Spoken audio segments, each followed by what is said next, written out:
ang mga bagay o katangian na nagtulak sa'yo para makapag-Freedom?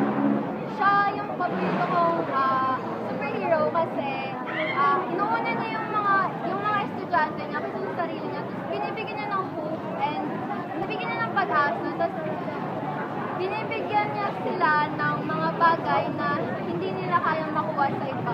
Tsaka mas inuuna niya yung mga estudyante niya kasi sa sarili niya. Kaya siya yung paborito kong superhero. Thank you. Sino po ang paborito mong superhero? Si Black Widow ng Avengers. Ano mga bagay o katangian ang nagtulak sa'yo para maging paborito ito? Kasi si Black Widow, independent woman. Nagre-represent siya ng mga kababaihan. And, siya, sa lahat ng nag-experience niya, malakas pa rin siya. Sino ang paborito mong superhero? Si Superman.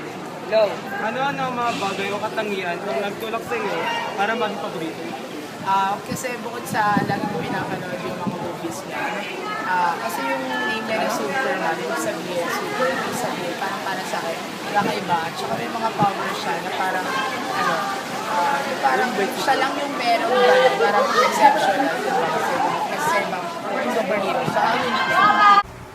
In relation to freedom, we are free to make a choice in our life, and we are the ones who decide to do the action. But we should be responsible in everything that we do.